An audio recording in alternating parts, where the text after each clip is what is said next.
La República de Platón. Libro 1. Sócrates. Glaucón. Ayer bajé al Pireo con Glaucón, hijo de Aristón, para poder ofrecer mis oraciones a la diosa, y también porque quería ver de qué manera celebrarían la fiesta, que era algo nuevo. Quedé encantado con la procesión de los habitantes, pero la de los tracios era igualmente hermosa, si no más. Cuando terminamos nuestras oraciones y contemplamos el espectáculo, nos dirigimos hacia la ciudad. En aquel momento, Polemarco, hijo de Céfalo, nos vio de lejos cuando nos disponíamos a regresar a casa, y mandó a su criado que corriera y nos ordenara que lo esperáramos. El criado me agarró por el manto y me dijo: Polemarco quiere que esperes. Me volví y le pregunté dónde estaba su amo. Ahí está, dijo el joven, yendo detrás de ti, si esperas. Ciertamente lo haremos, dijo Glaucón, y a los pocos minutos apareció Polemarco, y con el Adimanto, hermano de Glaucón, Nicerato, hijo de Nicias, y varios otros que habían estado en la procesión. Sócrates. Polemarchus. Glaucón. Adeimantus. Polemarchus me dijo: veo, Sócrates, que tú y nuestro compañero ya estáis en camino a la ciudad. No estás muy equivocado, dije. ¿Pero ves? Replicó. ¿Cuántos somos? Por supuesto. Y eres más fuerte que todos estos, porque si no, tendrás que quedarte donde estás. No podría existir la alternativa, dije, de que podamos persuadirle para que nos deje ir. Pero, podrás persuadirnos si nos negamos a escucharte, él dijo. Por supuesto que no, respondió Glaucón. Entonces no vamos a escuchar, de eso puedes estar seguro. Adimanto añadió: ¿nadie os ha hablado de la carrera de antorchas a caballo en honor de la diosa que tendrá lugar por la tarde? Con caballos. Respondí: eso es una novedad. ¿Los jinetes llevarán antorchas y se las pasarán unos a otros durante la carrera? Sí, dijo Polemarco, y no solo eso, sino que por la noche se celebrará una fiesta que ciertamente deberías ver. Levantémonos poco después de cenar y veamos esta fiesta. Habrá una reunión de jóvenes y tendremos una buena charla. Quédate, pues, y no seas perverso.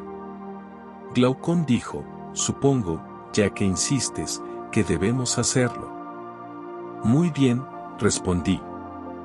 Glaucón. Céfalo. Sócrates. En consecuencia, fuimos con Polemarco a su casa, y allí encontramos a sus hermanos Licias y Eutidemo, y con ellos a Trasímaco el Calcedonio, a Charmántidos el Penio y a Cleitofonte, hijo de Aristónimo. Allí estaba también Céfalo, el padre de Polemarco, a quien yo no había visto desde hacía mucho tiempo, y lo encontraba muy anciano. Estaba sentado en una silla acolchada y tenía una guirnalda en la cabeza, porque había estado sacrificando en la corte, y había en la habitación otras sillas dispuestas en semicírculo, en las que nos sentamos junto a él. Me saludó con entusiasmo y luego dijo: Sócrates, no vienes a verme con tanta frecuencia como deberías. Si todavía pudiera ir a verte, no te pediría que vinieras a mí. Pero a mi edad apenas puedo llegar a la ciudad, y por eso deberías venir más a menudo al Pireo. Porque déjame decirte que cuanto más se desvanecen los placeres del cuerpo, mayor es para mí el placer y el encanto de la conversación. No niegues, pues, mi petición, sino haz de nuestra casa tu lugar de descanso y mantente en compañía de estos jóvenes. Somos viejos amigos y usted se sentirá como en casa con nosotros. Respondí: por mi parte, nada me gusta más, Céfalo, que conversar con ancianos, porque los considero viajeros que han hecho un viaje que yo también tengo que hacer, y de quienes debo preguntar si el camino es llano y fácil o escarpado y difícil. Y esta es una pregunta que me gustaría hacerles a ustedes que han llegado a ese momento que los poetas llaman el umbral de la vejez: ¿es la vida más dura hacia el final, o qué informe dan de ella? Te diré, Sócrates, dijo, cuál es mi propio sentimiento. Los hombres de mi edad se juntan, somos pájaros del mismo plumaje, como dice el viejo proverbio, y en nuestras reuniones la historia de mis conocidos suele ser, no puedo comer, no puedo beber. Los placeres de la juventud y del amor han desaparecido, hubo una época buena, pero ahora ya no existe, y la vida ya no es vida. Algunos se quejan de los desaires que les hacen sus parientes, y os dirán con tristeza cuántos males es la causa de su vejez. Pero para mí, Sócrates, estos quejosos parecen culpar a quien en realidad no tiene la culpa. Porque si la causa fuera la vejez, yo también, siendo viejo, y todos los demás ancianos, habríamos sentido lo mismo que ellos. Pero esta no es mi propia experiencia ni la de otros a quienes he conocido. Qué bien recuerdo al anciano poeta Sófocles cuando, en respuesta a la pregunta, ¿cómo se adapta el amor a la edad? Sófocles, sigues siendo el hombre que eras. Paz, respondió, con mucho gusto he escapado de aquello de lo que hablas, siento como si hubiera escapado de un maestro loco y furioso. Desde entonces, sus palabras han venido a mi mente con frecuencia, y me parecen tan buenas ahora como en el momento en que las pronunció. Ciertamente la vejez tiene una gran sensación de calma y libertad. Cuando las pasiones aflojan su dominio, entonces, como dice Sófocles, nos liberamos del dominio no solo de un maestro loco, sino de muchos. La verdad es, Sócrates, que estos pesares, y también las quejas sobre las relaciones, deben atribuirse a la misma causa, que no es la vejez, sino el carácter y el temperamento de los hombres. Porque quien es de naturaleza tranquila y feliz difícilmente sentirá la presión de la edad, pero para quien tiene una disposición opuesta, la juventud y la edad son igualmente una carga. Escuché con admiración y queriendo sonsacarle para que continuara. Sí, Céfalo, dije, pero sospecho que la gente en general no se deja convencer por ti cuando hablas así, piensan que la vejez te pesa poco, no por tu carácter feliz, sino porque eres rico, y es bien sabido que la riqueza es un gran consuelo. Tienes razón, respondió, no están convencidos, y hay algo en lo que dicen, no, sin embargo, tanto como se imaginan. Podría responderles como respondió Temístocles al serifio que lo insultaba y le decía que era famoso, no por sus propios méritos sino por ser ateniense, si tú hubieras sido natural de mi patria o yo de la tuya, ninguno de nosotros habría sido famoso. Y a los que no son ricos y están impacientes por la vejez, se les puede responder lo mismo, porque para el pobre bueno la vejez no puede ser una carga ligera, ni el rico malo puede jamás tener paz consigo mismo. Puedo preguntarte, Céfalo, si tu fortuna fue en su mayor parte heredada o adquirida por ti. Adquirido. Sócrates, ¿quieres saber cuánto adquirí? En el arte de ganar dinero he estado a medio camino entre mi padre y mi abuelo, porque mi abuelo, cuyo nombre llevo, duplicó y triplicó el valor de su patrimonio, siendo lo que heredó mucho de lo que ahora poseo. Pero mi padre Lisanias redujo la propiedad a menos de lo que es ahora, y estaré satisfecho si dejo a estos mis hijos no menos, sino un poco más de lo que recibí. Por eso te hice la pregunta, respondí, porque veo que eres indiferente al dinero, que es una característica más de quienes han heredado sus fortunas que de quienes las han adquirido. Los hacedores de fortuna tienen un segundo amor por el dinero como creación propia, parecido al afecto de los autores por sus propios poemas o de los padres por sus hijos, además de ese amor natural por el uso y el beneficio que es común a ellos y a todos los hombres. Y por eso son muy mala compañía, porque no pueden hablar más que de elogios a la riqueza. Eso es cierto, dijo. Sí, eso es muy cierto, pero ¿puedo hacer otra pregunta? ¿Cuál consideras que es la mayor bendición que has cosechado de tu riqueza? Uno, dijo, del que no podía esperar convencer fácilmente a los demás. Porque déjame decirte, Sócrates, que cuando un hombre cree que está cerca de la muerte, entran en su mente temores y preocupaciones que nunca antes había tenido. Las historias del mundo de abajo y el castigo que se impone allí por los actos cometidos aquí fueron motivo de risa para él, pero ahora lo atormenta el pensamiento de que pueden ser ciertos, ya sea por la debilidad de la edad o porque es ahora acercándose a ese otro lugar, tiene una visión más clara de estas cosas, las sospechas y las alarmas se agolpan sobre él, y comienza a reflexionar y considerar los males que ha hecho a los demás. Y cuando descubre que la suma de sus transgresiones es grande, muchas veces, como un niño, se sobresalta de miedo mientras duerme y se llena de oscuros presentimientos. Pero para aquel que no tiene conciencia de pecado, la dulce esperanza, como dice encantadoramente Píndaro, es la amable nodriza de su época. La esperanza, dice, acaricia el alma de aquel que vive en justicia y santidad y es la nodriza de su época y el compañero de su viaje, esperanza que es la más poderosa para influir en el alma inquieta del hombre. Qué admirables son sus palabras. Y la gran bendición de las riquezas, no le digo a todo hombre, sino al bueno, es que no ha tenido ocasión de engañar o defraudar a otros, ni intencionalmente ni sin intención, y cuando parte al mundo de abajo no siente ningún temor por las ofrendas debidas a los dioses ni por las deudas que tiene con los hombres. Ahora bien, a esta tranquilidad de espíritu contribuye en gran medida la posesión de riquezas, y por eso digo que, comparando una cosa con otra, de las muchas ventajas que la riqueza puede dar, para un hombre sensato esta es, en mi opinión, la mayor. Bien dicho, Céfalo, respondí, pero en cuanto a la justicia, ¿qué es? ¿Decir la verdad y pagar las deudas, nada más que esto? ¿E incluso a esto no hay excepciones? Supongamos que un amigo en su sano juicio me ha depositado armas y me las pide cuando no está en su sano juicio, ¿debo devolvérsela? Nadie diría que debo o debería tener razón al hacerlo, como tampoco dirían que debo decir siempre la verdad a quien está en su condición. Tienes toda la razón, respondió. Pero claro, dije, decir la verdad y pagar las deudas no es una definición correcta de justicia.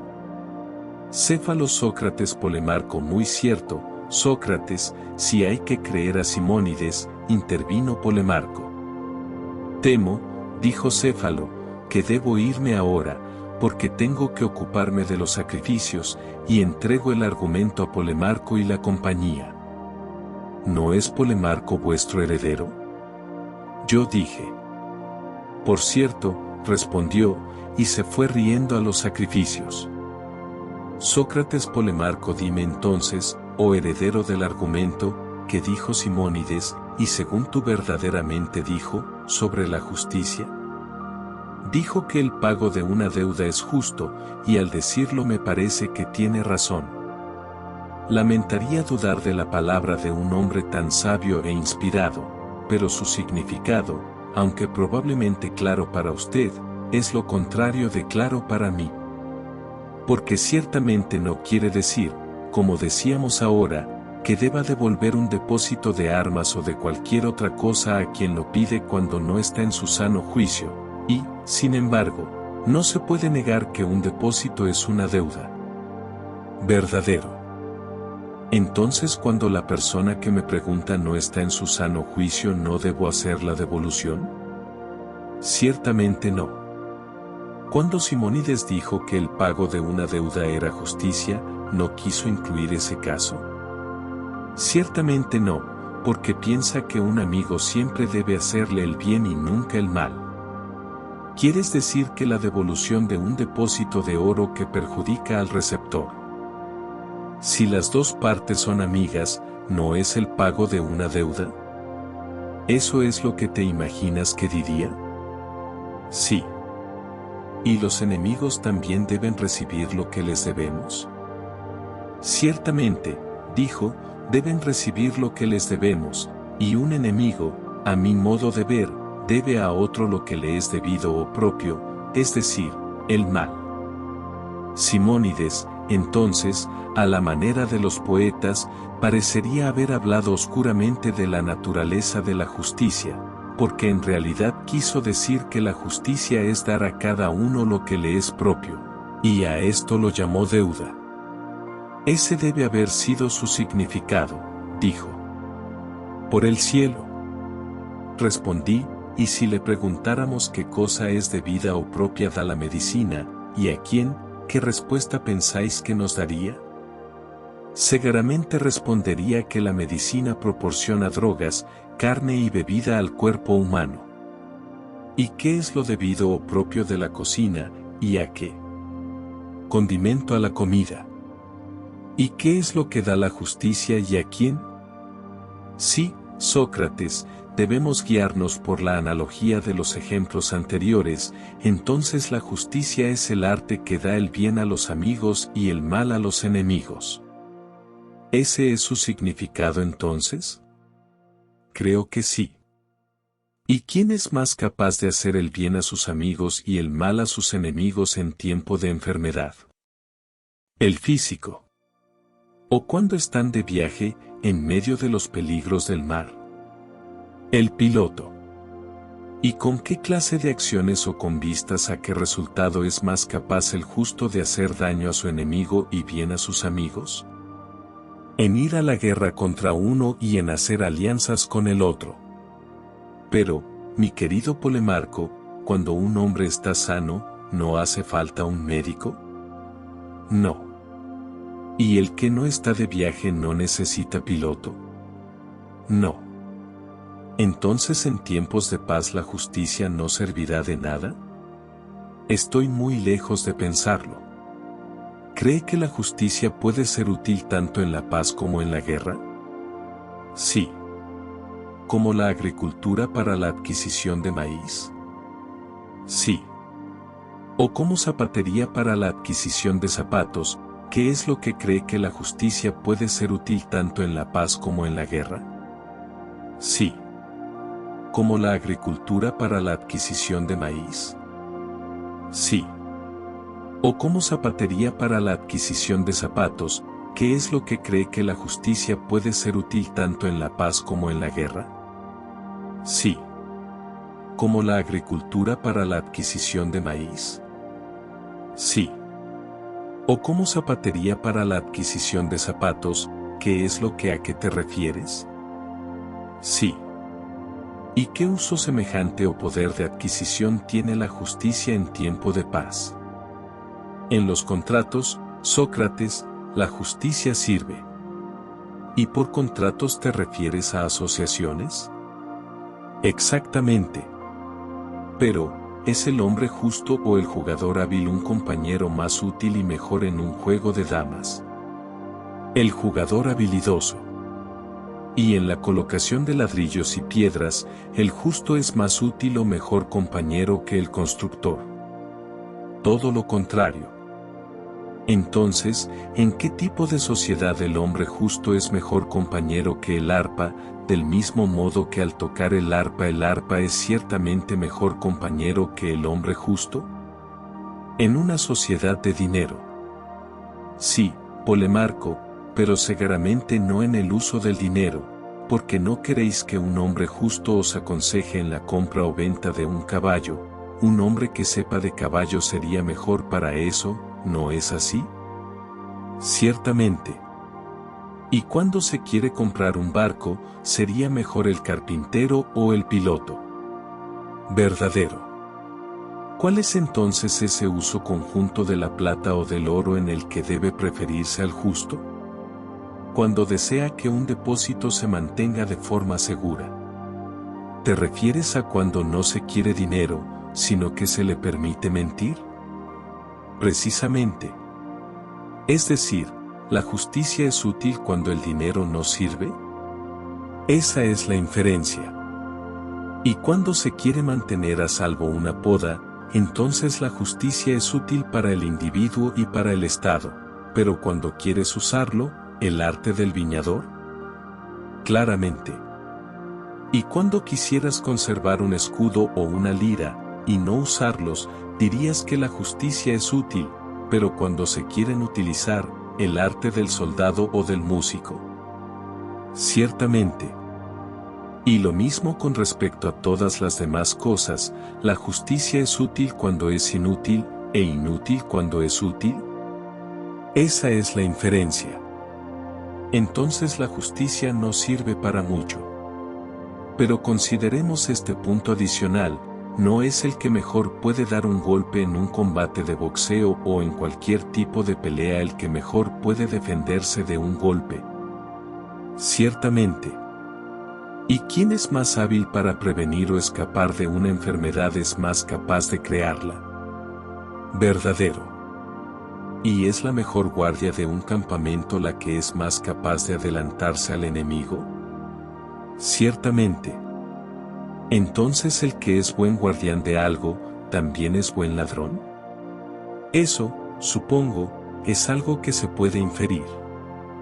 Entonces, si el justo es bueno para guardar dinero, también es bueno para robarlo. Eso está implícito en el argumento. Después de todo, el justo resultó ser un ladrón. Y esta es una lección que sospecho que debes haber aprendido de Homero, porque él, hablando de Autólico, el abuelo materno de Odiseo, que es uno de sus favoritos, afirma que fue excelente sobre todos los hombres en robo y perjurio. Y así tú, Homero y Simónides estáis de acuerdo en que la justicia es un arte de robar, sin embargo, debe practicarse para el bien de los amigos y para el daño de los enemigos. ¿Eso era lo que decías? No, ciertamente no es eso, aunque ahora no sé lo que dije, pero sigo manteniendo las últimas palabras. Bueno, hay otra pregunta, ¿por amigos y enemigos nos referimos a aquellos que lo son realmente o solo en apariencia? Seguramente, dijo, se puede esperar que un hombre ame a quienes considera buenos y odie a quienes considera malos. Sí, pero no se equivocan a menudo las personas sobre el bien y el mal, muchos que no son buenos parecen serlo, y viceversa. Eso es verdad. Entonces para ellos los buenos serán enemigos y los malos serán sus amigos. Verdadero. ¿Y en ese caso tendrán razón en hacer el bien a los malos y el mal a los buenos? Claramente. ¿Pero los buenos son justos y no cometerían una injusticia? Verdadero. Entonces, según tu argumento, ¿es justo perjudicar a quienes no hacen nada malo? No, Sócrates, la doctrina es inmoral. Entonces supongo que deberíamos hacer el bien a los justos y el mal a los injustos. Me gusta más ese. Pero veamos la consecuencia. Muchos hombres que ignoran la naturaleza humana tienen amigos que son malos amigos, y en ese caso debería hacerles daño, y tiene buenos enemigos a quienes debería beneficiar. Pero, si es así, estaremos diciendo todo lo contrario de lo que afirmamos que es el significado de Simónides. Muy cierto, dijo, y creo que sería mejor corregir un error en el que parece que hemos caído en el uso de las palabras amigo y enemigo. ¿Cuál fue el error, Polemarco? Yo pregunté. Suponemos que es un amigo que parece o que se considera bueno. ¿Y cómo se debe corregir el error? Más bien deberíamos decir que es un amigo que es, además de parecer, bueno, y que el que solo parece, y no es bueno, solo parece ser y no es amigo, y de un enemigo se puede decir lo mismo. ¿Diría usted que los buenos son nuestros amigos y los malos nuestros enemigos? Sí. Y en lugar de decir simplemente como lo hicimos al principio, que es justo hacer el bien a nuestros amigos y dañar a nuestros enemigos, deberíamos decir además, es justo hacer el bien a nuestros amigos cuando son buenos y dañar a nuestros enemigos. ¿Cuándo son malos? Sí, eso me parece que es la verdad. ¿Pero debería el justo perjudicar a alguien? Sin duda debería dañar a los malvados y a sus enemigos. Cuando los caballos se lesionan, ¿mejoran o empeoran? Este último. Deteriorados, es decir, en las buenas cualidades de los caballos, no de los perros. Sí, de caballos. ¿Y los perros están deteriorados en las buenas cualidades de los perros y no de los caballos? Por supuesto. ¿Y los hombres que son heridos no se deteriorarán en lo que es la virtud propia del hombre? Ciertamente. ¿Y esa virtud humana es la justicia? Para estar seguro. ¿Entonces los hombres que son perjudicados son necesariamente injustos? Ese es el resultado. ¿Pero puede el músico, con su arte, hacer a los hombres no musicales? Ciertamente no. ¿O el jinete con su arte los convierte en malos jinetes? Imposible. ¿Y puede el justo por la justicia hacer a los hombres injustos, o, hablando en general, el bueno por la virtud puede hacerlos malos?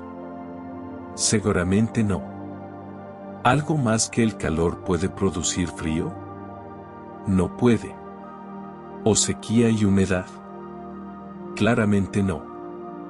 ¿Ni el bien puede dañar a nadie? Imposible. ¿Y lo justo es lo bueno? Ciertamente. Entonces hacer daño a un amigo o a cualquier otra persona no es acto de justo, sino de todo lo contrario. ¿Quién es el injusto? Creo que lo que dices es bastante cierto, Sócrates. Entonces, si un hombre dice que la justicia consiste en el pago de las deudas, y que el bien es la deuda que un hombre tiene con sus amigos, y el mal la deuda que tiene con sus enemigos, no es prudente decir esto, porque no es verdad si, como se ha demostrado claramente, el daño a otro no puede ser en ningún caso justo. Estoy de acuerdo contigo, dijo Polemarco. Entonces, ¿estamos dispuestos tú y yo a tomar las armas contra cualquiera que atribuya tal dicho a Simónides, a Baíes, a Pítaco o a cualquier otro sabio o vidente? Estoy bastante dispuesto a luchar a vuestro lado, dijo. ¿Te digo de quién creo que es el dicho? ¿Cuyo?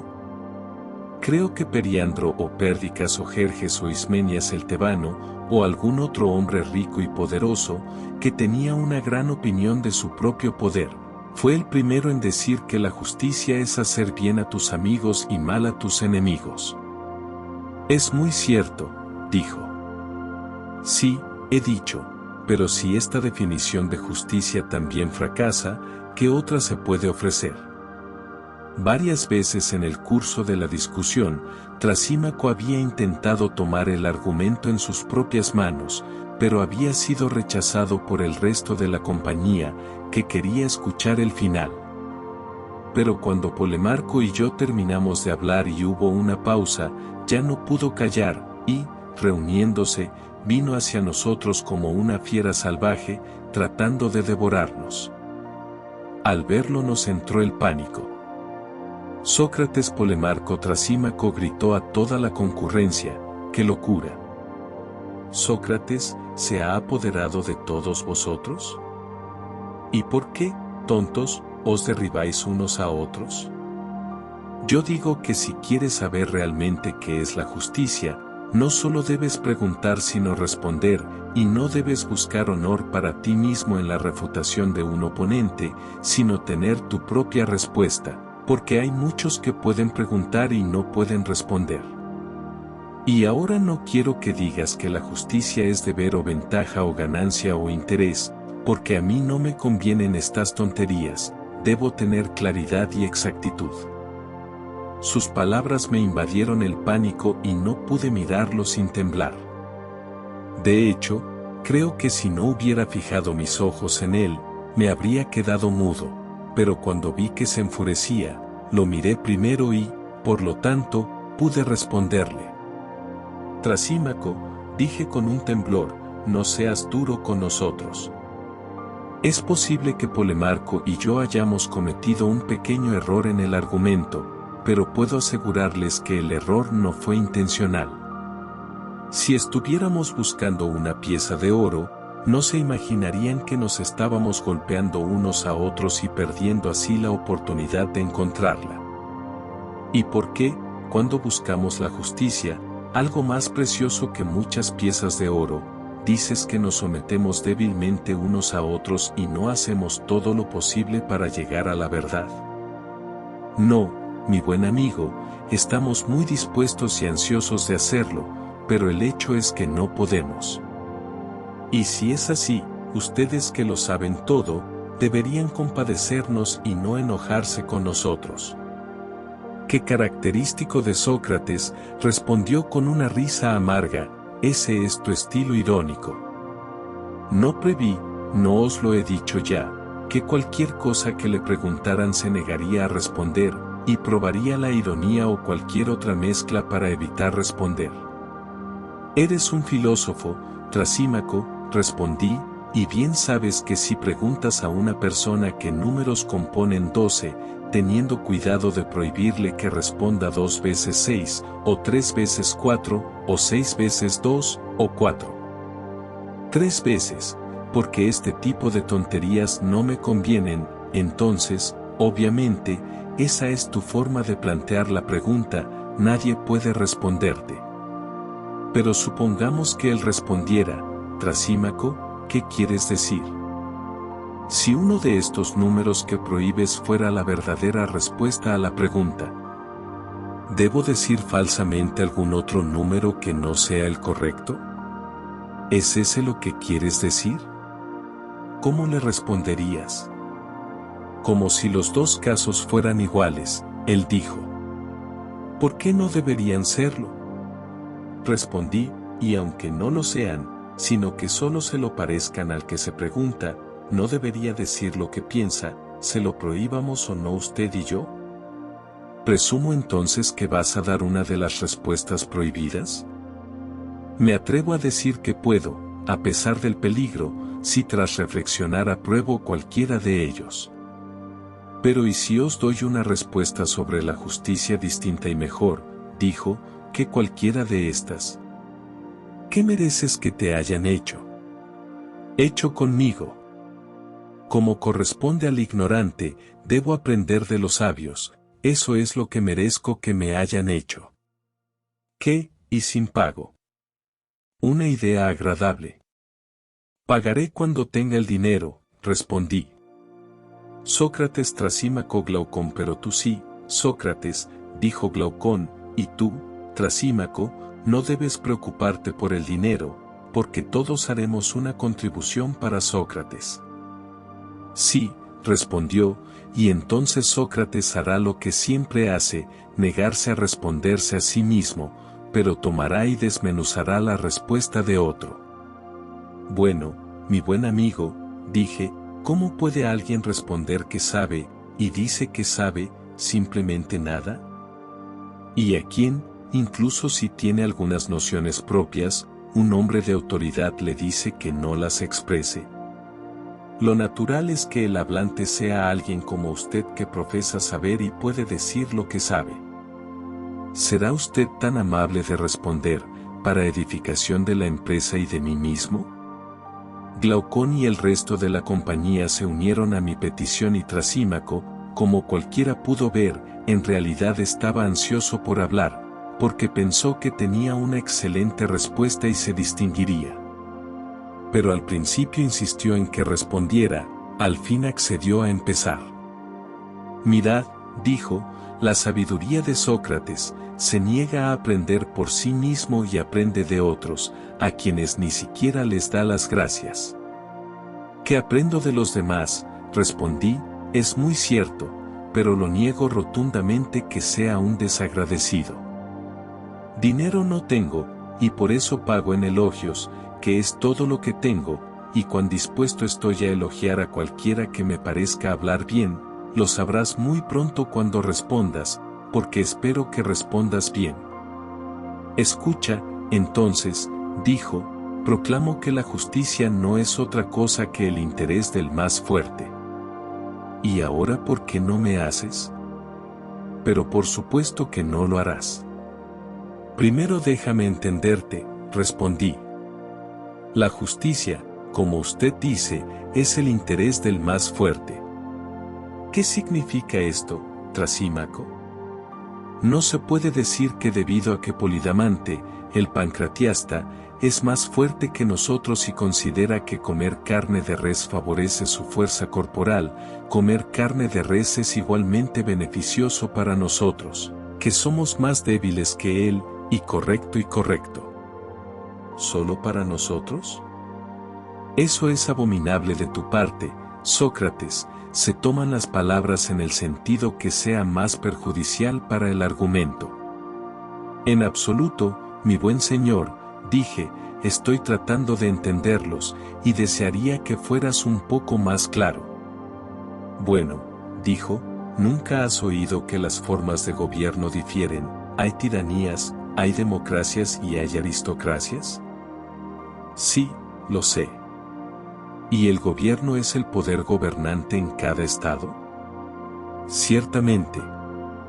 Y las diferentes formas de gobierno hacen que las leyes sean democráticas, aristocráticas, tiránicas, teniendo en cuenta sus diversos intereses, y estas leyes, que hacen para sus propios intereses, son la justicia que imparten a sus súbditos, y el que las transgrede lo castigan como infractor de la ley e injusto.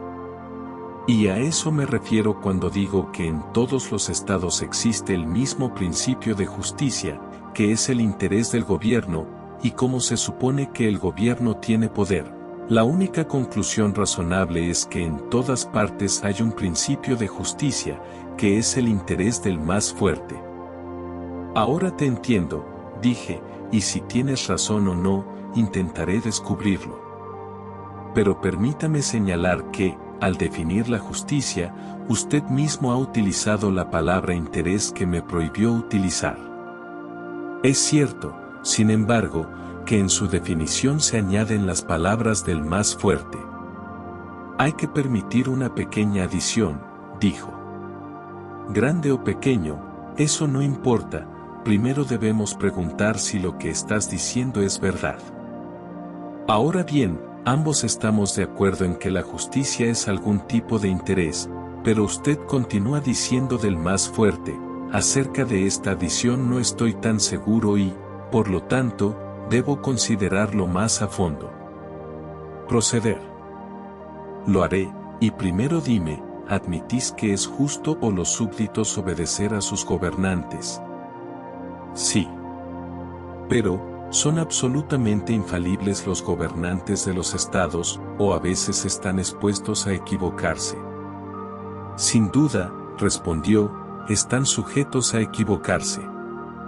Entonces, al hacer sus leyes, a veces pueden hacerlo correctamente y otras veces no. Verdadero. Cuando las hacen correctamente, las hacen conforme a sus intereses. Cuando se equivocan, en contra de su interés, ¿lo admites? Sí. Y las leyes que ellos hacen deben ser obedecidas por sus súbditos, ¿y eso es lo que llamáis justicia? Indudable.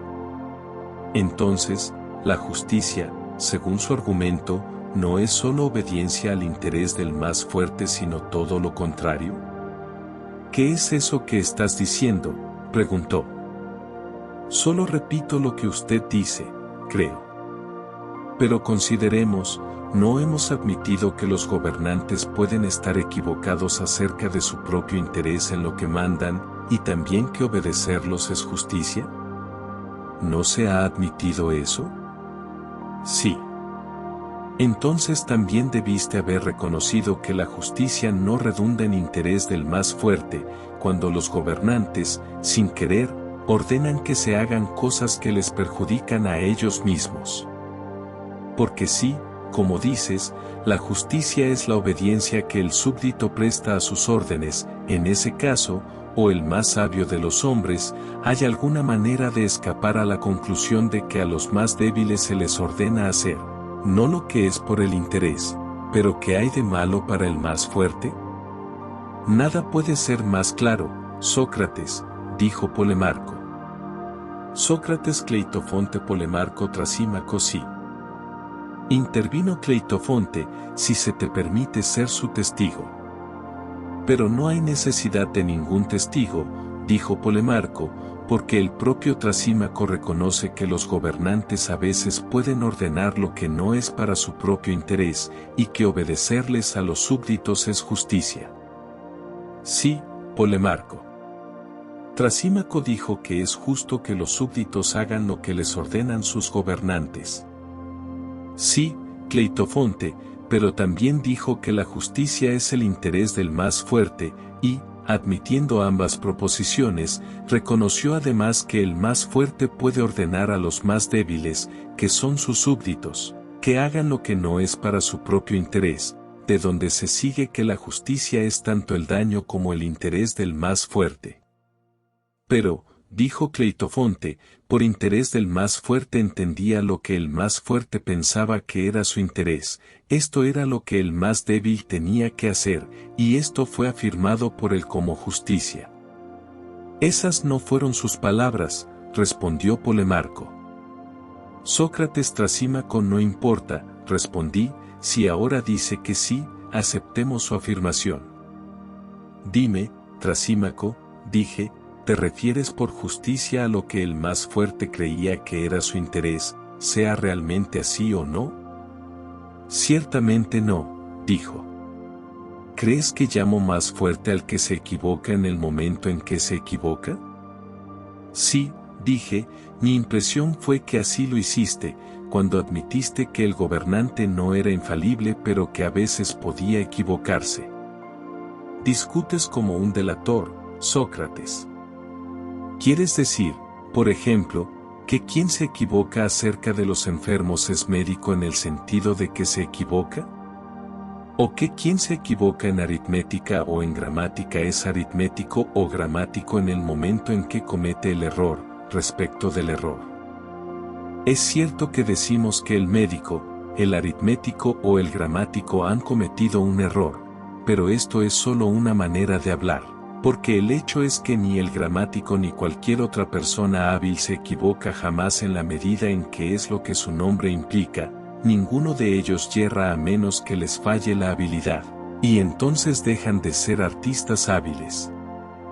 Ningún artista, ni sabio, ni gobernante se equivoca cuando es lo que su nombre implica, aunque comúnmente se dice que se equivoca, y yo adopté el modo común de hablar.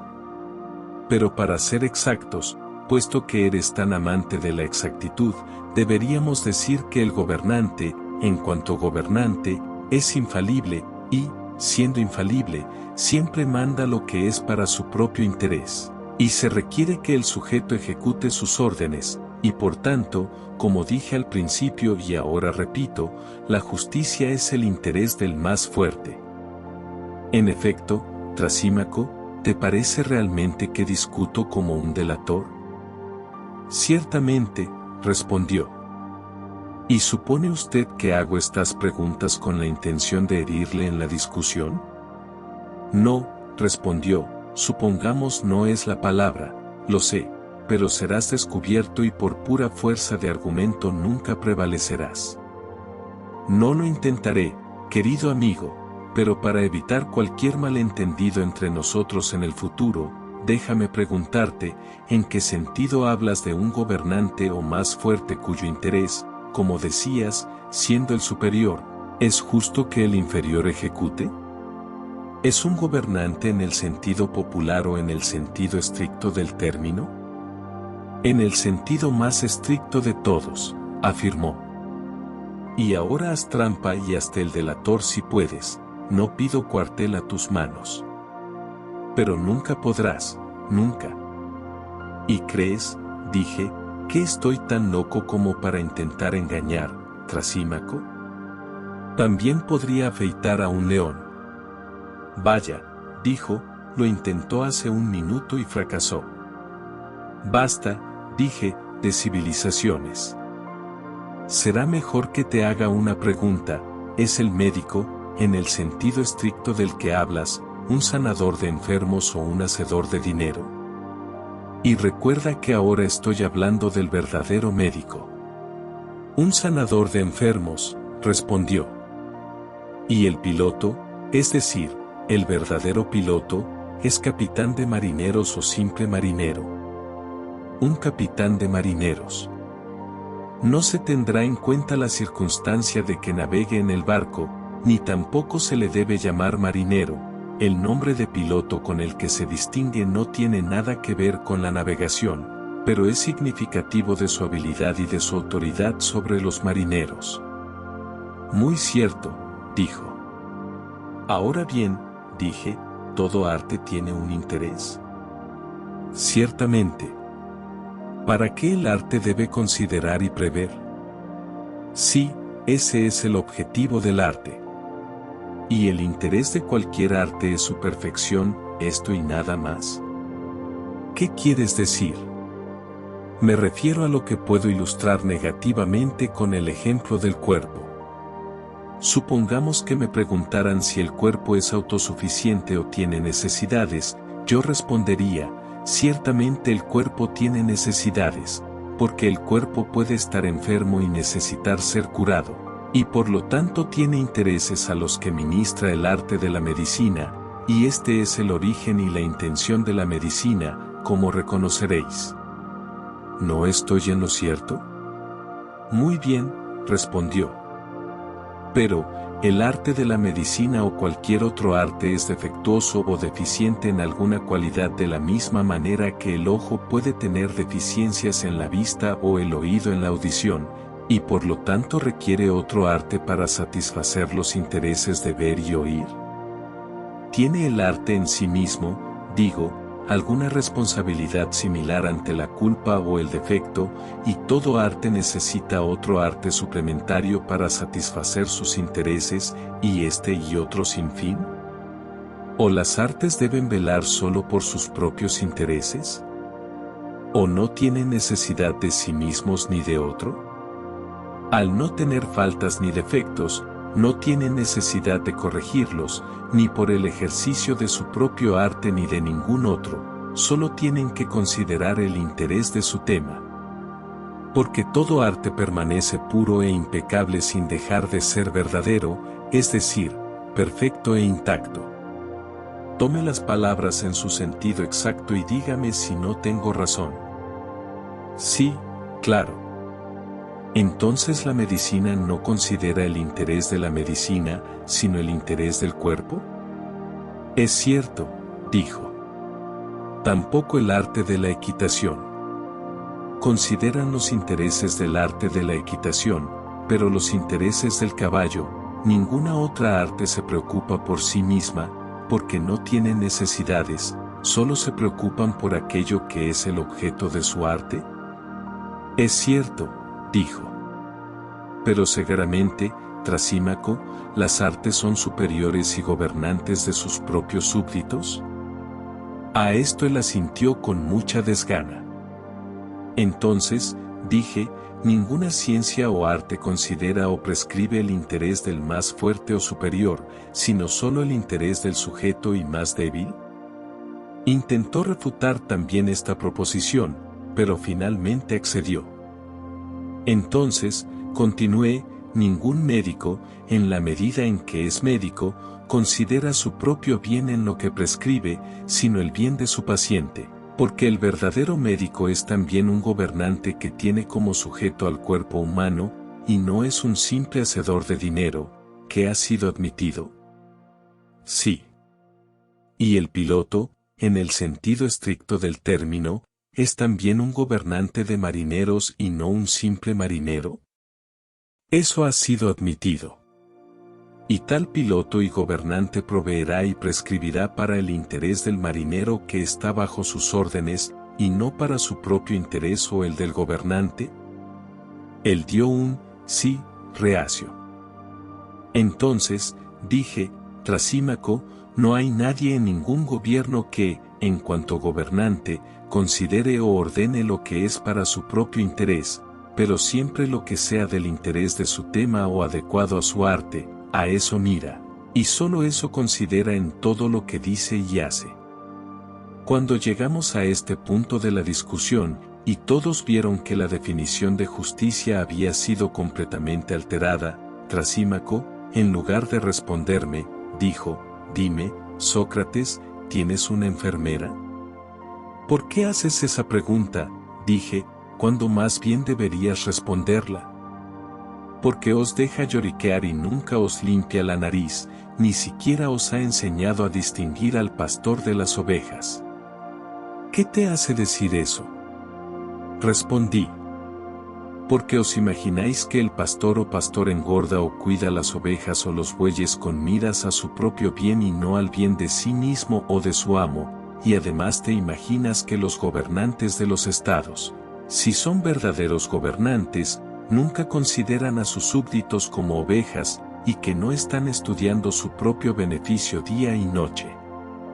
Oh, no, y estás tan completamente extraviado en tus ideas sobre lo justo y lo injusto, que ni siquiera sabes que la justicia y lo justo son en realidad el bien de otro, es decir, el interés del gobernante y más fuerte, y la pérdida del súbdito y siervo, y la injusticia todo lo contrario, porque el injusto es señor de los verdaderamente simples y justos, es el más fuerte, y sus súbditos hacen lo que es por su interés y ministran a su felicidad, que está muy lejos de ser la suya.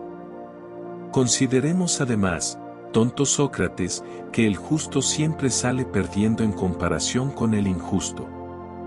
En primer lugar, en los contratos privados, allí donde el injusto es socio del justo, se verá que, cuando se disuelve la sociedad, el injusto siempre tiene más y el justo menos.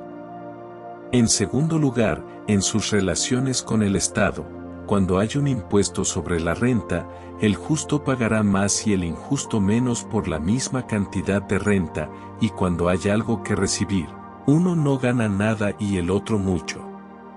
Observe también lo que sucede cuando toman un cargo, está el justo que descuida sus asuntos y tal vez sufre otras pérdidas, y no obtiene nada del público, porque es justo, además, sus amigos y conocidos lo odian por negarse a servirles de manera ilegal. Pero todo esto se invierte en el caso del hombre injusto. Me refiero, como antes, a la injusticia a gran escala, en la que la ventaja de los injustos es más evidente, y lo que quiero decir se verá más claramente si volvemos a esa forma suprema de injusticia en la que el criminal es el más feliz de los hombres, y los que sufren o los que se niegan a cometer la injusticia son los más miserables, es decir, la tiranía, que mediante fraude y fuerza se lleva la propiedad ajena, no poco a poco sino al por mayor, comprendiendo en uno, lo sagrado y lo profano, lo privado y lo público, por cuyos actos ilícitos, si se le descubre cometiendo cualquiera de ellos individualmente, sería castigado e incurriría en gran desgracia. Los que hacen tal mal en casos particulares son llamados ladrones de templos, ladrones de hombres, ladrones, estafadores y ladrones. Pero cuando un hombre, además de quitarles el dinero a los ciudadanos, los ha hecho esclavos, entonces, en lugar de estos nombres de reproche, es llamado feliz y bienaventurado, no solo por los ciudadanos sino por todos los que oyen decir que ha alcanzado la consumación de injusticia. Los hombres censuran la injusticia por temor a ser víctimas de ella y no porque rehuyan cometerla. Y así, como he demostrado Sócrates, la injusticia, cuando es de magnitud suficiente, tiene más fuerza, libertad y dominio que la justicia, y, como dije al principio, la justicia es el interés del más fuerte, mientras que la injusticia es el beneficio y el interés del hombre. Después de hablar así, Trasímaco, habiendo inundado nuestros oídos con sus palabras, como un bañista, quiso marcharse. Pero la empresa no se lo permitió, insistieron en que debía quedarse y defender su posición, y yo mismo agregué mi humilde petición de que no nos dejara. Trasímaco, le dije, excelente hombre, qué sugerentes son tus palabras. ¿Y vas a huir antes de haber enseñado o aprendido con justicia si son ciertas o no? Es tan pequeño a sus ojos el intento de determinar el modo de vida del hombre, de determinar cómo cada uno de nosotros puede pasar la vida con el mayor beneficio. Y difiero de usted, dijo, en cuanto a la importancia de la investigación. Parece más bien, respondí, que no te preocupas ni piensas en nosotros, Trasímaco, si vivimos mejor o peor sin saber lo que dices saber, te es indiferente. Te lo ruego, amigo, no te guardes tus conocimientos para ti mismo, somos un partido grande, y cualquier beneficio que nos otorgue será ampliamente recompensado. Por mi parte, declaro abiertamente que no estoy convencido y que no creo que la injusticia sea más rentable que la justicia, incluso si no se controla y se le permite actuar libremente. Porque, admitiendo que pueda haber un hombre injusto que sea capaz de cometer injusticia ya sea por fraude o por la fuerza, esto no me convence de la ventaja superior de la injusticia, y puede haber otros que se encuentren en la misma situación que yo. Quizás estemos equivocados, si es así, usted, con su sabiduría, debería convencernos de que nos equivocamos al preferir la justicia a la injusticia. ¿Y cómo voy a convenceros, dijo, si no estáis ya convencidos por lo que acabo de decir? ¿Qué más puedo hacer por ti? ¿Queréis que ponga la prueba corporalmente en vuestras almas? Cielo prohibido. Yo dije, solo les pediría que fueran coherentes, o, si cambias, cambia abiertamente y que no haya engaño. Pues debo observar, Trasímaco, si recuerdas lo dicho anteriormente, que aunque empezaste por definir al verdadero médico en un sentido exacto, no observasteis igual exactitud al hablar del pastor.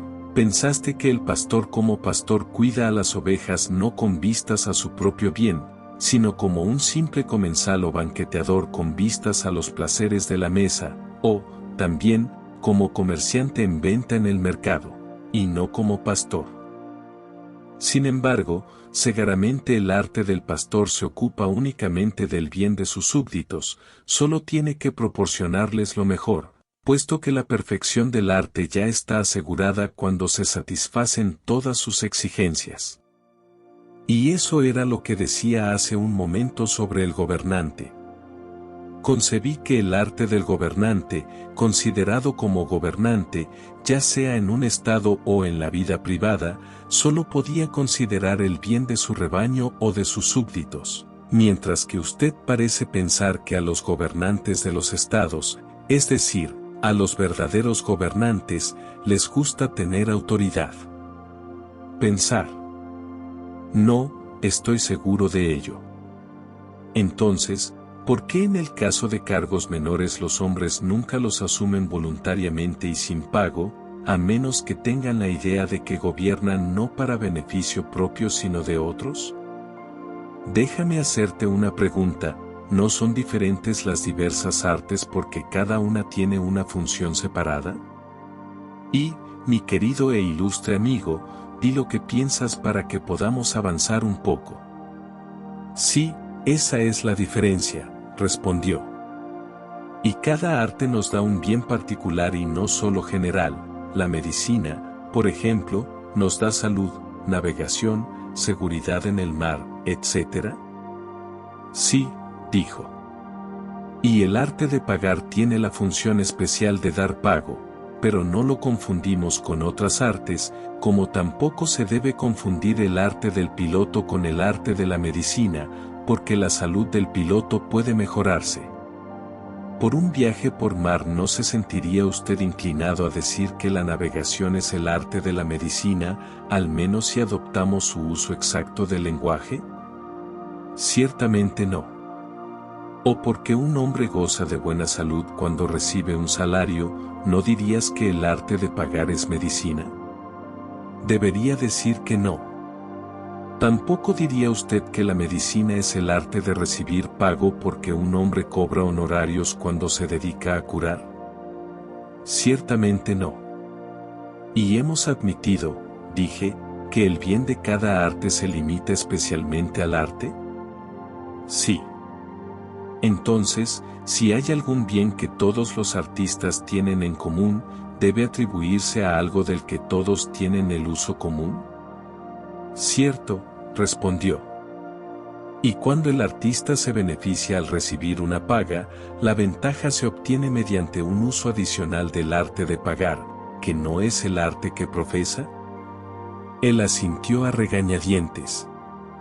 Entonces la remuneración no la obtienen los distintos artistas de sus respectivas artes.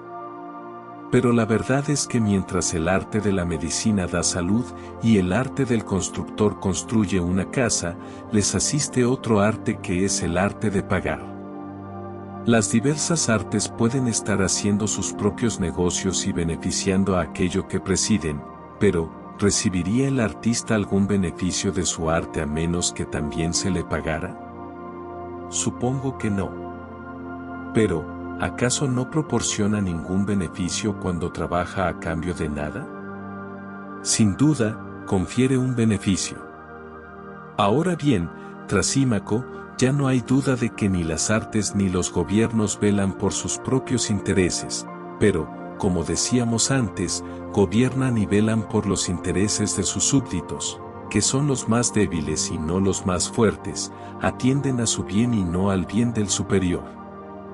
Y esta es la razón, mi querido Trasímaco, por la que, como acabo de decir, nadie quiere gobernar, porque a nadie le gusta encargarse sin remuneración de la reforma de males que no le incumben. Porque en la ejecución de su obra y al dar sus órdenes a otro, el verdadero artista no mira su propio interés, sino siempre el de sus súbditos, y por lo tanto, para que los gobernantes estén dispuestos a gobernar, se les debe pagar en una de tres formas de pago: dinero, honor o una pena por negarse. Sócrates. Glaucón, ¿qué quieres decir, Sócrates?, dijo Glaucón. Los dos primeros modos de pago son bastante inteligibles, pero no entiendo qué es la multa, ni cómo una multa puede ser un pago. ¿Quiere decir que no comprende la naturaleza de este pago que para los mejores hombres es el gran incentivo para gobernar? ¿Sabe usted, por supuesto, que la ambición y la avaricia se consideran, como de hecho lo son, una vergüenza? Muy cierto. Y por esto, dije, el dinero y el honor no les atraen. Los hombres buenos no quieren exigir abiertamente una remuneración por gobernar y así tener el nombre de asalariados, ni ayudarse en secreto con las rentas públicas para conseguir el nombre de ladrones. Y al no ser ambiciosos, no les importa el honor. Por lo tanto, se les debe imponer la necesidad y se les debe inducir a servir por temor al castigo. Y esta, me imagino, es la razón por la que se ha considerado deshonroso el atrevimiento a asumir el cargo, en lugar de esperar a ser obligado. Ahora bien, la peor parte del castigo es que quien se niega a gobernar corre el riesgo de ser gobernado por alguien que es peor que él. Y el miedo a esto, según lo entiendo, induce a los buenos a tomar posesión del cargo, no porque quisieran, sino porque no pueden ayudar, no bajo la idea de que ellos mismos vayan a obtener algún beneficio o disfrute, sino como una necesidad. Y porque no pueden confiar la tarea de gobernar a nadie que sea mejor que ellos, o incluso tan bueno. Porque hay razones para pensar que si una ciudad estuviera compuesta enteramente de hombres buenos, entonces evitar gobiernan y velan por los intereses de sus súbditos, que son los más débiles y no los más fuertes. Atienden a su bien y no al bien del superior. Y esta es la razón, mi querido Trasímaco, por la que, como acabo de decir, nadie quiere gobernar, porque a nadie le gusta encargarse sin remuneración de la reforma de males que no le incumben. Porque en la ejecución de su obra y al dar sus órdenes a otro, el verdadero artista no mira su propio interés, sino siempre el de sus súbditos, y por lo tanto, para que los gobernantes estén dispuestos a gobernar, se les debe pagar en una de tres formas de pago: dinero, honor o una pena por negarse. Sócrates. Glaucón, ¿qué quieres decir, Sócrates?, dijo Glaucón. Los dos primeros modos de pago son bastante inteligibles, pero no entiendo qué es la multa, ni cómo una multa puede ser un pago. ¿Quiere decir que no comprende la naturaleza de este pago que para los mejores hombres es el gran incentivo para gobernar? ¿Sabe usted, por supuesto, que la ambición y la avaricia se consideran, como de hecho lo son, una vergüenza? Muy cierto. Y por esto, dije, el dinero y el honor no les atraen, los hombres buenos no quieren exigir abiertamente una remuneración por gobernar y así tener el nombre de asalariados, ni ayudarse en secreto con las rentas públicas para conseguir el nombre de ladrones. Y al no ser ambiciosos, no les importa el honor. Por lo tanto, se les debe imponer la necesidad y se les debe inducir a servir por temor al castigo. Y esta, me imagino, es la razón por la que se ha considerado deshonroso el atrevimiento a asumir el cargo, en lugar de esperar a ser obligado. Ahora bien, la peor parte del castigo es que quien se niega a gobernar corre el riesgo de ser gobernado por alguien que es peor que él. Y el miedo a esto, según lo entiendo, induce a los buenos a tomar posesión del cargo, no porque quisieran, sino porque no pueden ayudar, no bajo la idea de que ellos mismos vayan a obtener algún beneficio o disfrute, sino como una necesidad. Y porque no pueden confiar la tarea de gobernar a nadie que sea mejor que ellos, o incluso tan bueno. Porque hay razones para pensar que si una ciudad estuviera compuesta enteramente de hombres buenos, entonces evitar gobiernan y velan por los intereses de sus súbditos, que son los más débiles y no los más fuertes, atienden a su bien y no al bien del superior. Y esta es la razón, mi querido Trasímaco, por la que, como acabo de decir, nadie quiere gobernar, porque a nadie le gusta encargarse sin remuneración de la reforma de males que no le incumben. Porque en la ejecución de su obra y al dar sus órdenes a otro, el verdadero artista no mira su propio interés, sino siempre el de sus súbditos, y por lo tanto, para que los gobernantes estén dispuestos a gobernar, se les debe pagar en una de tres formas de pago: dinero, honor o una pena por negarse. Sócrates. Glaucón. ¿Qué quieres decir, Sócrates?, dijo Glaucón. Los dos primeros modos de pago son bastante inteligibles, pero no entiendo qué es la multa, ni cómo una multa puede ser un pago. ¿Quiere decir que no comprende la naturaleza de este pago que para los mejores hombres es el gran incentivo para gobernar? ¿Sabe usted, por supuesto, que la ambición y la avaricia se consideran, como de hecho lo son, una vergüenza? Muy cierto.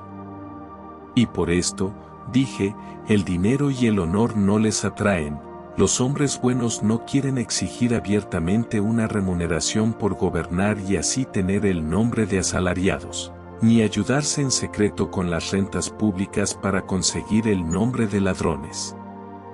Y al no ser ambiciosos, no les importa el honor. Por lo tanto, se les debe imponer la necesidad y se les debe inducir a servir por temor al castigo. Y esta, me imagino, es la razón por la que se ha considerado deshonroso el atrevimiento a asumir el cargo, en lugar de esperar a ser obligado. Ahora bien, la peor parte del castigo es que quien se niega a gobernar corre el riesgo de ser gobernado por alguien que es peor que él.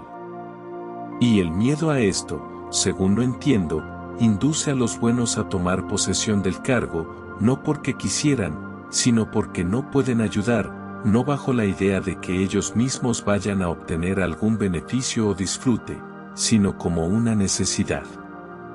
Y porque no pueden confiar la tarea de gobernar a nadie que sea mejor que ellos, o incluso tan bueno.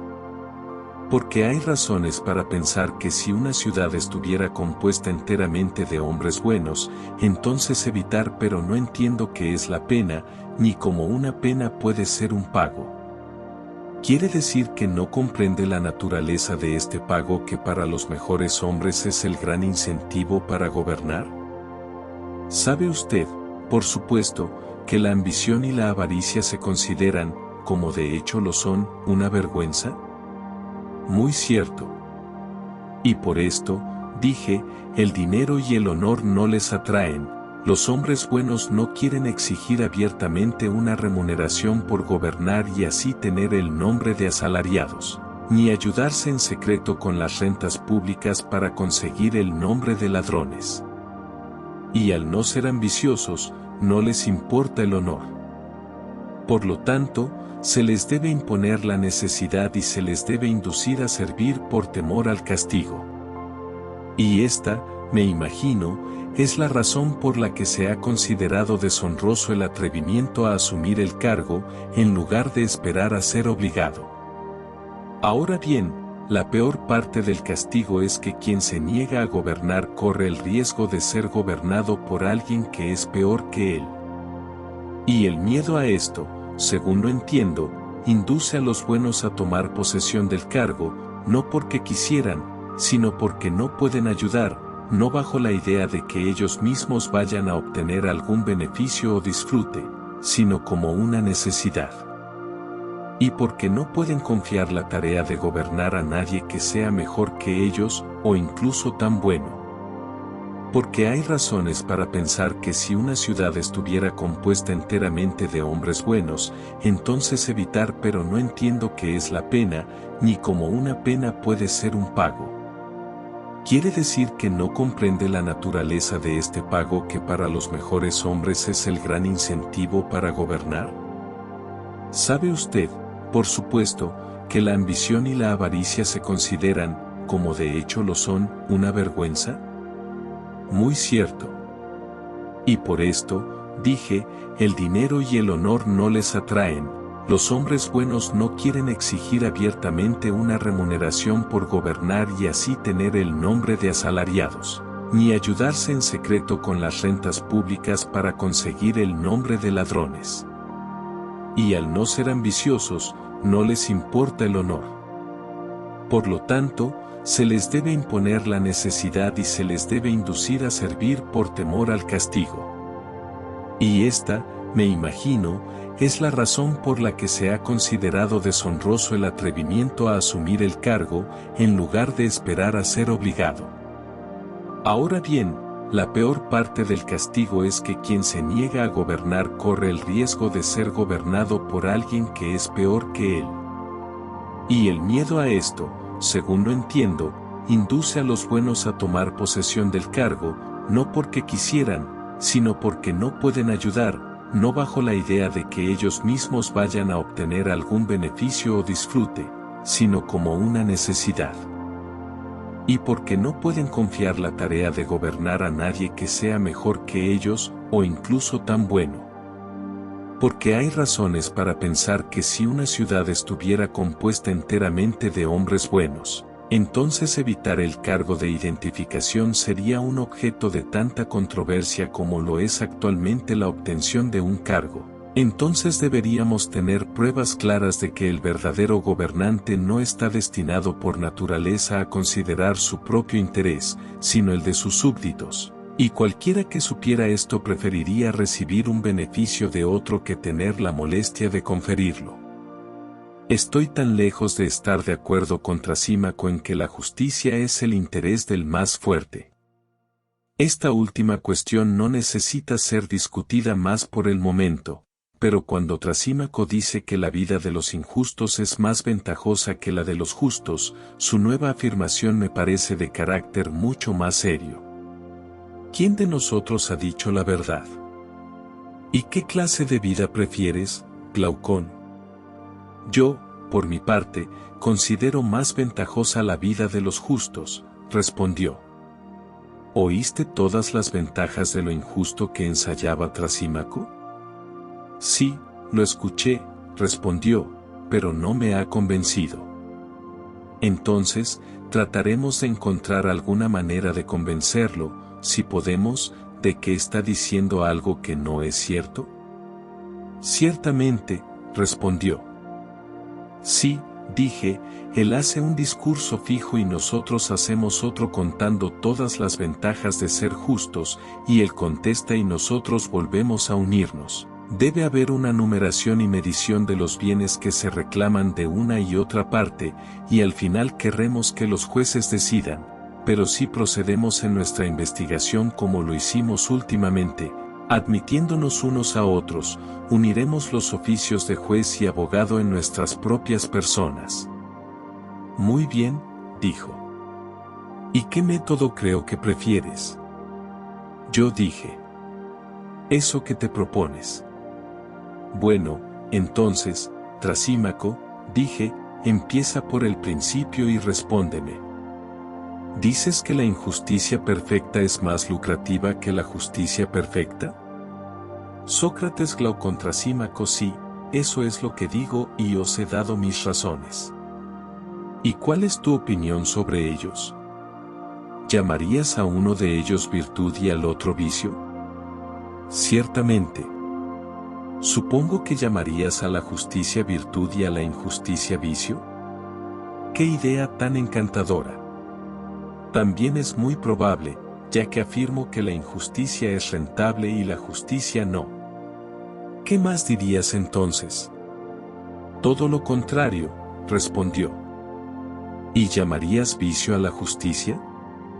No, más bien diría sencillez sublime. Entonces, ¿llamarías malignidad a la injusticia? No, prefiero decir discreción. ¿Y los injustos os parecen sabios y buenos?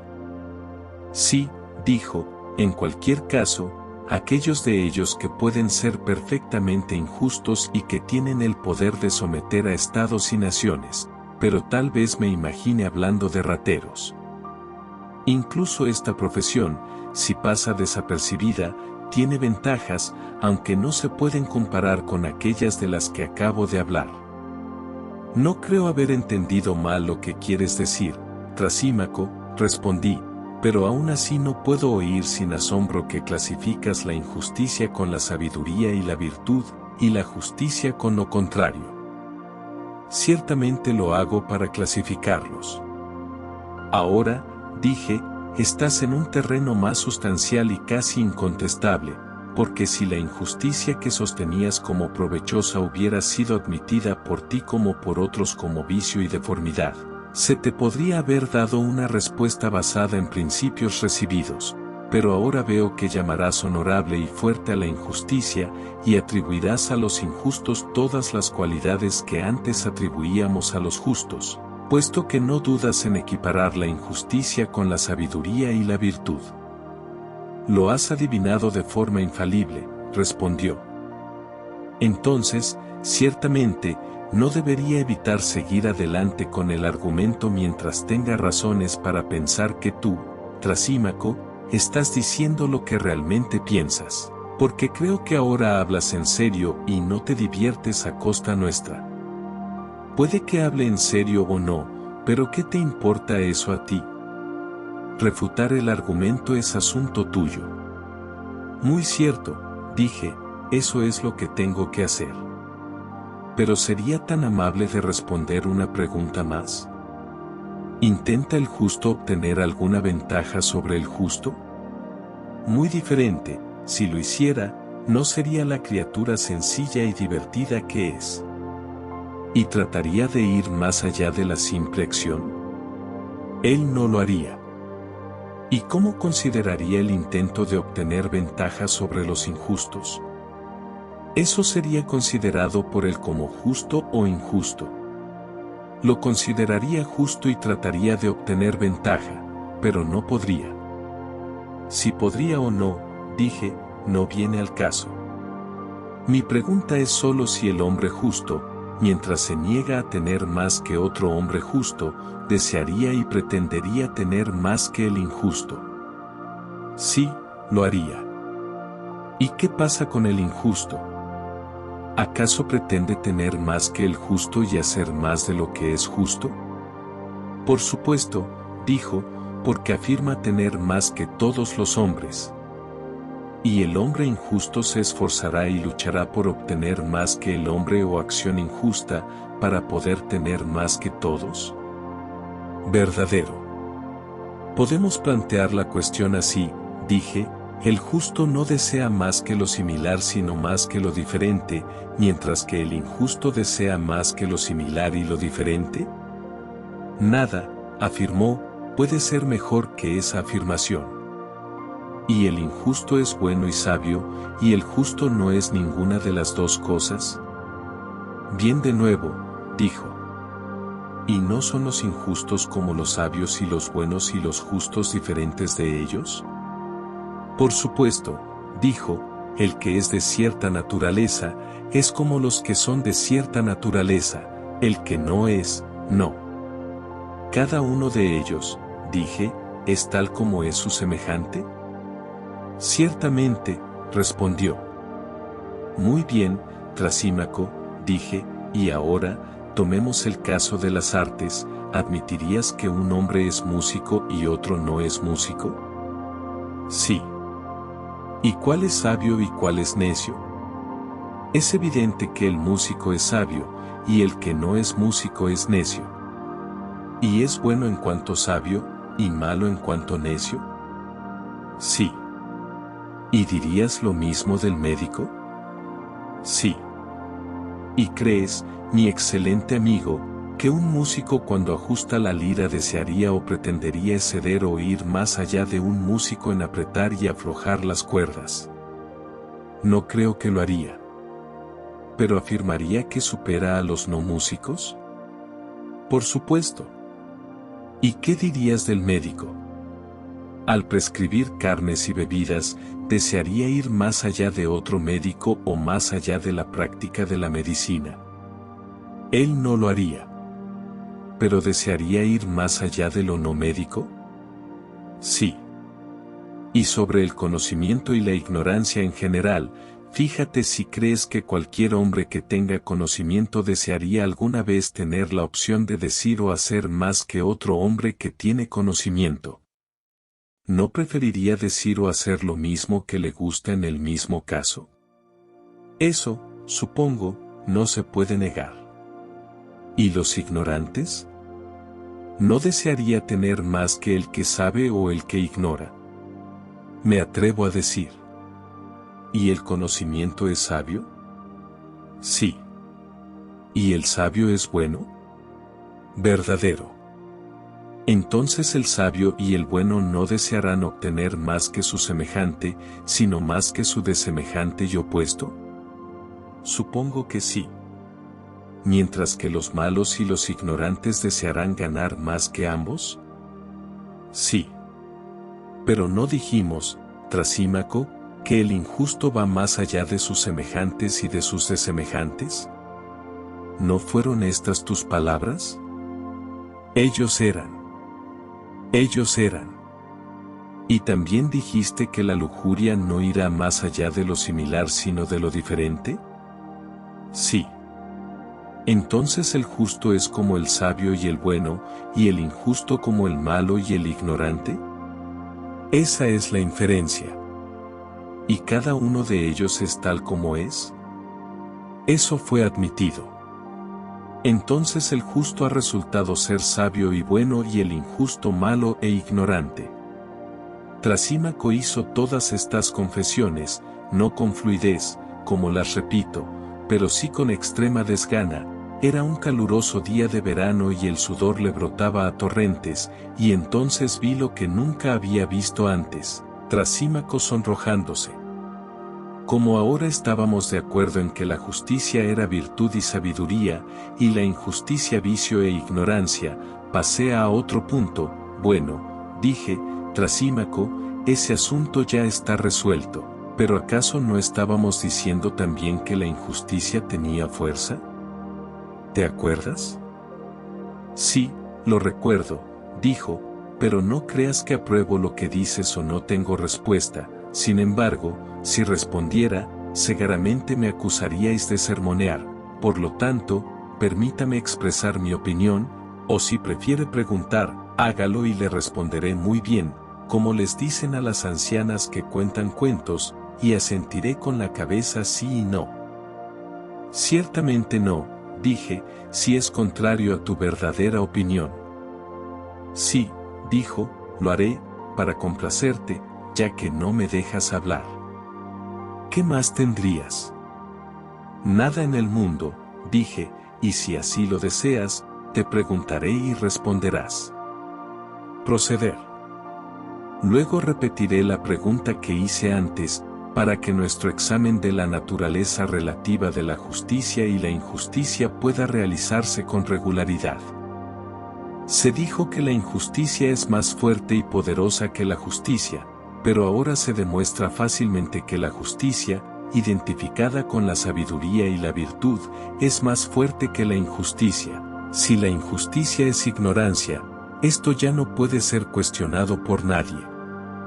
Pero quiero ver el asunto, Trasímaco, de otra manera. ¿No negarías que un Estado puede ser injusto y puede estar intentando injustamente esclavizar a otros Estados, o puede que ya los haya esclavizado, y puede que tenga a muchos de ellos bajo control? ¿Sujeción? Es cierto, respondió, y añadiré que el mejor y perfectamente injusto Estado tendrá más probabilidades de hacerlo. Sé, dije, que tal era vuestra posición, pero lo que consideraría además es si este poder que posee el Estado superior puede existir o ejercerse sin justicia. Si tienes razón en tu opinión y la justicia es sabiduría, entonces solo con justicia, pero si tengo razón, entonces sin justicia. Estoy encantado, Trasímaco, de verte no solo asentir y disentir, sino también dar respuestas que son absolutamente excelentes. Eso es una muestra de cortesía contigo, respondió. Eres muy amable, dije, y tendrías la bondad de informarme también si crees que un Estado, o un ejército, o una banda de ladrones y ladrones, o cualquier otra banda de malhechores podrían actuar si se hicieran daño unos a otros. De hecho, dijo, no podían. Pero si se abstuvieran de hacerse daño unos a otros, ¿podrían actuar mejor juntos? Sí. Y esto se debe a que la injusticia crea divisiones, odios y luchas, y la justicia imparte armonía y amistad, ¿no es cierto, Trasímaco? Estoy de acuerdo, dijo, porque no deseo discutir contigo. Qué bueno de tu parte, dije, pero también me gustaría saber si la injusticia, que tiene esta tendencia a suscitar odio, donde quiera que exista, entre esclavos o entre hombres libres, no hará que se odien unos a otros y los pondrá en desacuerdo y los volverá incapaces de actuar en común. Ciertamente. Y aunque la injusticia se encuentre solo en dos, no riñerán y pelearán, y se convertirán en enemigos unos de otros y de los justos. Ellos van a... Y supongamos que la injusticia perdura en una sola persona, ¿diría tu sabiduría que ella pierde o que conserva su poder natural? Supongamos que conserva su poder.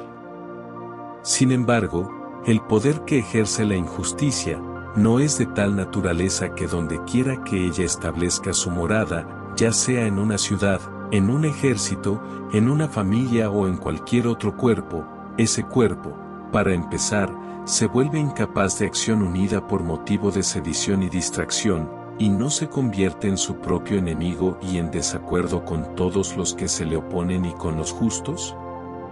¿No es este el caso? Sí, ciertamente. ¿Y la injusticia no es igualmente fatal cuando existe en una sola persona?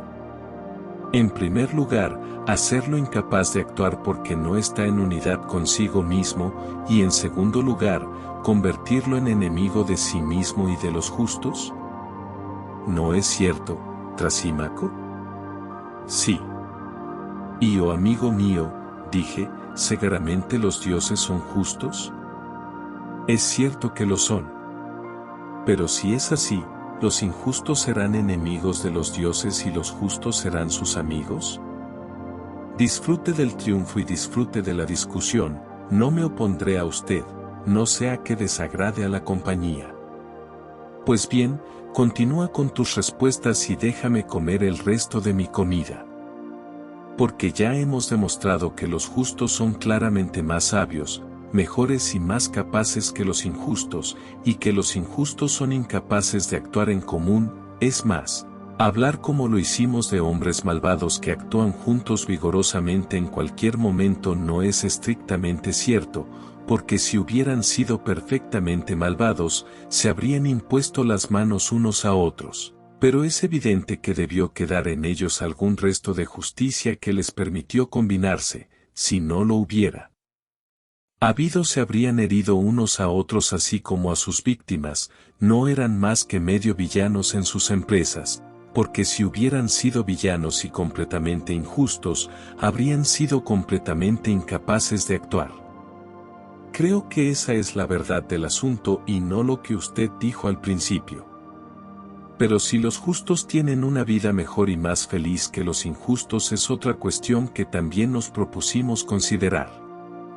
Creo que sí, y por las razones que han dado, pero aún así me gustaría examinar más a fondo, porque no está en juego ningún asunto trivial, nada menos que las reglas de la vida humana. Procederé haciendo una pregunta. ¿No dirías que un caballo tiene algún fin? Yo debería. Y el fin o uso de un caballo o de cualquier cosa sería aquello que no podría lograrse, o no también, con cualquier otra cosa. No lo entiendo, dijo. Déjame explicarte, ¿puedes ver excepto con los ojos? Ciertamente no. ¿O oír, excepto con el oído? No. ¿Se puede entonces decir verdaderamente que estos son los extremos de estos órganos? ¿Qué puede? Pero se puede cortar una rama de vid con un puñal o con un cincel, y de muchas otras maneras. Por supuesto. Y sin embargo no tan bien como con una podadera hecha para ese fin. Verdadero. ¿No podemos decir que este es el final de una poda? Podemos. Entonces creo que ahora no te resultará difícil comprender lo que quería decir cuando hice la pregunta de si el fin de cualquier cosa sería aquello que no podría lograrse, o no podría lograrse tan bien, con cualquier otra cosa. Entiendo lo que quieres decir, dijo, y asintió. ¿Y aquello a lo que se le ha asignado un fin tiene también una excelencia? ¿Necesito volver a preguntar si el ojo tiene un fin? Tiene. ¿Y no tiene el ojo una excelencia? Sí. ¿Y el oído tiene un fin y también una excelencia? Verdadero. Y lo mismo ocurre con todas las demás cosas, ¿tienen cada uno de ellos un fin y una excelencia especial? Eso es tan bueno, ¿y pueden los ojos cumplir su fin si carecen de su propia excelencia y tienen en cambio un defecto? ¿Cómo podrán hacerlo, dijo, si son ciegos y no pueden ver? Quiere decir que sí han perdido su excelencia adecuada, que es la vista, pero aún no he llegado a ese punto. Preferiría hacer la pregunta de manera más general y solo preguntar si las cosas que cumplen sus fines los cumplen por su propia excelencia y no los cumplen por su propio defecto. Ciertamente, respondió. ¿Podría decir lo mismo de las orejas? Cuando se les priva de su propia excelencia no pueden cumplir su fin. Verdadero. ¿Y la misma observación se aplicará a todas las demás cosas? Estoy de acuerdo. Bien, ¿y no tiene el alma un fin que nada más puede cumplir? Por ejemplo, supervisar, mandar, deliberar y cosas por el estilo. ¿No son estas funciones propias del alma y pueden con razón asignarse a cualquier otra? A ningún otro. ¿Y no se cuenta la vida entre los fines del alma? Seguramente, dijo. ¿Y no tiene también el alma una excelencia? Sí. ¿Y puede o no cumplir sus propios fines cuando se la priva de esa excelencia? Ella no puede. Entonces un alma mala debe ser necesariamente un gobernante y superintendente malo, ¿y el alma buena un buen gobernante? Sí, necesariamente. ¿Y hemos admitido que la justicia es la excelencia del alma y la injusticia el defecto del alma? Eso ha sido admitido. Entonces el alma justa y el justo vivirán bien, ¿y el injusto vivirá mal? Eso es lo que demuestra tu argumento. Y el que vive bien es bienaventurado y feliz, y el que vive mal es lo contrario de feliz. Ciertamente. ¿Entonces el justo es feliz y el injusto miserable? Que así sea. Pero la felicidad y no la miseria es rentable. Por supuesto. Entonces, mi bendito Trasímaco, la injusticia nunca podrá ser más provechosa que la justicia. Que esto, Sócrates, dijo, sea tu entretenimiento en la vendidea. Por lo cual estoy en deuda contigo, dije, ahora que te has vuelto más amable conmigo y has dejado de regañarme. Sin embargo, no me he entretenido bien, pero eso fue culpa mía y no tuya. Como un epicúreo arrebata el sabor de cada plato que se le trae sucesivamente a la mesa, sin haber tenido tiempo de disfrutar del anterior, así he pasado de un tema a otro sin haber descubierto lo que buscaba al principio, la naturaleza de la justicia. Dejé esa investigación y me volví para considerar si la justicia es virtud y sabiduría o maldad y locura, y cuando surgió una nueva cuestión sobre las ventajas comparativas de la justicia y la injusticia, no pude evitar pasar a abordarla. Y el resultado de toda la discusión ha sido que no sé nada de nada. Porque no sé qué es la justicia y, por tanto, no puedo saber si es o no una virtud, ni puedo decir si el justo es feliz o infeliz.